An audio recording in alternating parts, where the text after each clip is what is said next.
Good evening student. Today we have to start integration. आज आम math class रे integration पढ़ा. इंटीग्रेशन होची डेरिवेटिव रो जस्ट उल्टा. सो डेफिनेशन ऑफ इंटीग्रेशन देखो, the process of finding the function when it's derivative is given is called integration. The process of finding the function when derivative is given, ता अर्थ होची derivative दिया हितिबो, गोटे function रो derivative दिया हितिबो, से derivative रो आमे केमती गोटे से फंक्शन काढिबा. गोटे फंक्शन रो डेरिवेटिव दिया हितिबो आ से फंक्शन रो आमे से डेरिवेटिव रो आमे फंक्शन केमती काढिबा, से प्रोसेस को आमे कहबा इंटीग्रेशन. जेहेतु इंटीग्रेशन हेउची डेरिवेटिव रो जस्ट उल्टा, सेति पय आमे ताक कहबा the function found is known as. जो फंक्शन आमे फाउंड करिबा से फंक्शन को आमे कहबा इंटीग्रल, प्रिमिटिव और anti derivative of the given function. जो फंक्शन आमे काढिबा सेटा हैला anti derivative of the given derivative. जो फंक्शन आमे काढिबा से फंक्शन हैला anti derivative of the given function. Anti derivative कोन आ थ्री डेफिनेशन भल से देखि दियो. If g of x is the derivative of f of x, if g of x is the derivative of f of x, g of x होची derivative of f of x, then f of x is said to be antiderivative of g of x. f of x को हमें कहबा antiderivative of g of x. Example देखो, derivative of sin x है cos x. तुम physics रे पढ़ाइथिबो derivative of sin x होची cos x. So here sin x is called antiderivative of cos x. sin x को हमें कहबा antiderivative of cos x. We write this integration of cos x dx equal to sin x. आमे लिखिबा ताको integration of cos x dx equal to sin x. The symbol integration is used to denote the operation of integration. ये जो symbol देखो तमे, ये symbol को आमे कहबा integral sign. सेटा हला डिनोट करबा आमे use to denote the operation of the integration. Integration को डिनोट करबा पय आमे को साइन यूज करबा, दिस सिंबल आमे यूज करबा, ताको आमे कहबा इंटीग्रल साइन. ताको आमे कहबा इंटीग्रल साइन. तापर देखो, the function to be integrated is called integrand. जो फंक्शन को आमे इंटीग्रेट करछु, ए एग्जांपल देखो cos x को आमे इंटीग्रेट करछु, से फंक्शन को से cos x को आमे कहबा इंटीग्रांड. एटा को आमे कहबा integrand. dx denote that the integration is to be performed with respect to x. dx को हमें कौन कहबा, dx denote that the integration is to be performed with respect to x. हमें with respect to कौन करछु, integration with respect to x करछु. so dx is the operation जेंटा कि हमें integration रे denote करछु. dx with respect to x, x होची हमर with respect to x. जदि dy Thebo हमें कहबा integration with respect to y. y थिले y कहबा. देखो आमे जानि छे, we know that for example d by dx of sin x plus 35, derivative of sin x होची cos x. 35 गोटे कांस्टेंट, सेति पय तार derivative La 0. cos x plus 0 equal to cos x हो. Derivative of sin x plus 35 होची cos x. also derivative of sin x minus 7√2 होची cos x. Derivative of sin x plus 2.5 also हला केते cos x. तार अर्थ derivative of cos x derivative of sin x plus 2.5 भी cos x. Derivative of sin x minus 7√2 also cos x. Derivative of sin x plus 35 also cos x, because 35 7√2 और 2.5 रो derivative होची 0. सो समस्त को derivative हो cos x. Here sin x plus 35, sin x minus 7√2, sin x plus 2.5 are antiderivative of cos x. देखो हम कहजो sin x होची antiderivative of cos x. एठी भी होबो cos x रो एंटीडेरिवेटिव फर्स्ट केस रे होबो sin x plus 35, second case रे होबो cos x रो antiderivative sin x minus 7√2, third case रे होबो cos x रो एंटीडेरिवेटिव sin x plus 2.5. तार अर्थ होची antiderivative of a function is not unique. Antiderivative, it means antiderivative of function is not unique. So we can write antiderivative of cos x is sin x plus k. सो आमे ताकू लिखि Paribas antiderivative of cos x.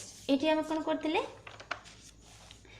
कि sin x plus 35, sin x minus 7√2, sin x plus 2.5 समस्तंकर derivative होची cos x. किंतु antiderivative of cos x केते sin x plus 35 भी लिखि Paribas, sin x minus 7√2 भी कहि पारिबा, sin x plus 2.5 भी कहि पारिबा. सो जनरली आमे लिखिबा sin x cos x रो एंटीडेरिवेटिव के sin x plus k. We can write antiderivative of cos x is sin x plus k, where k is any constant.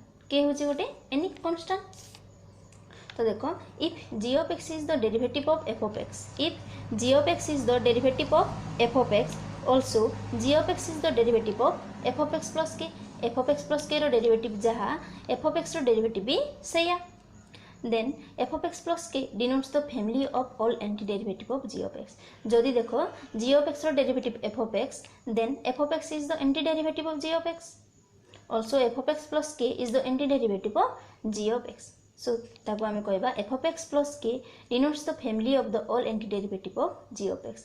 k को k जगह आमे जहाँ भी लिखि परबा, मु 35 लिखि परबे, 2.57 आमे लिखितिला, जहाँ भी लिखि परबा आमे. So f of x plus k denotes the family of all the antiderivative of g of x. Here k is any indefinite constant. k होची गोटे indefinite constant, जहाँ भी है पर indefinite मतलब जहाँ भी है पारे. Therefore f of x plus k is called the indefinite integral of g of x. Therefore f of x plus k is the integral of g of x. तो आमे लिखि परबा indefinite integral, because k रो value हमको जणा नै, आमे जहाँ भी लिखि परबा सेति पई f of x plus k is called the indefinite integral of g of x. f of x plus k is called indefinite integral of g of x. So आमे लिखि परिबा ताको we write integration of gx dx equal to f of x plus k. k is any arbitrary constant. Integration of g of x dx equal to f of x plus k. k is any arbitrary constant. Note टिके देखो, if derivative of इटा f dx रो sin हला derivative f dx capital f of x capital f dx x equal to g of x. तो derivative of capital f of x equal to g of x. Also derivative of small f of x also g of x. Then derivative of f of x minus g of x को आमे लिखि परिबा derivative of f of x minus derivative of f of x. आमे नै से देखि छै एटा derivative of capital f of x also g of x, derivative of small f of x also g of x. g of x minus g of x equal to 0. Hence जହାର derivative 0 हुए से गोटे must be constant हुए. Hence f of x capital f of x minus small f of x must be a constant. तार अर्थ constant रो derivative सब बेले कोन हो, constant रो derivative सब बेले 0 हुए. सेति पई जहाँ डेरिवेटिव भी कांस्टेंट, जहाँ डेरिवेटिव भी 0 होला ताको हम कहबा constant. So f of x minus f of x must be a constant. जदि गोटे फंक्शन रो डेरिवेटिव 0 होला ताको हमें कांस्टेंट कहबा. सो सेटा हला f of x minus f of x रो डेरिवेटिव हला केते 0. बुझिला पिला माने. एबे देखिबा हमें सम सिंपल इंटीग्रेशन फॉर्मूला. केतरा इंटीग्रेशन फॉर्मूला देखो, some simple integration of x to the power n dx equal to x to the power n plus 1 by n plus 1 plus k, जोटी कि n रो value not equal to -1. n रो value -1 छाड़ी कि जहाँ हेले भी ए फॉर्मूला प्रयोज्य हेबो हमरो. Integration of 1 by x dx equal to ln of mod x plus k. Integration of 1 by x dx equal to ln of mod x plus k. Integration of cos x dx equal to sin x plus k. Integration of sin x dx equal to minus cos x plus k. Integration of sec square dx equal to tan x plus k. सेमती derivative of sin x है cos x, derivative of minus cos x है sin x, derivative of tan x है sec square x. सेमती integration just उल्टा, integration of sec x into tan x dx equal to sec x plus k. सेमती integration ये formula गुडा को तुम सब मन रखिबा पई पड़िबो. सब फॉर्मूला मन रखिबो, तापर हमें नंबर करबा. देखो integration of e to the power x dx equal to e to the power x plus k. Formula खाता गोटे अलगा करिवो पिला माने, अलगा करके तुम सेठी फॉर्मूला सब लिखिबो. Integration of a to the power x dx equal to a to the power x by ln a plus k. Integration of 1 by 1 minus x square dx equal to sin inverse x plus k, और आमे लिखि परिबा minus cos inverse x plus k. Integration of 1 by 1 plus x square dx equal to tan inverse x plus k और minus cot inverse x plus k. Then the integration of 1 by x into root over of x square minus 1 dx equal to sec inverse x plus k और minus cosec inverse x plus k. सेमती सब formula गुड़ा को मन रखिबो, नहले integration किछि होबो नै. Algebra of integrals. Algebra of integrals माने कोन देखो, integration of f of x plus minus g of x dx. तो integration of f of x plus g of x और integration of f of x minus g of x रो value हेबो integration of f of x dx plus integration of g of x dx और integration of f of x minus g of x dx equal to integration of f of x minus integration of g of x dx और integration of lambda into f of x dx इटा कहबा हमें lambda integration of lambda into f of x dx equal to lambda हमें बाहर को आने integration of f of x dx where lambda is a constant where lambda is a constant है पिला माने एठी लैम्बडा गोटे है कांस्टेंट।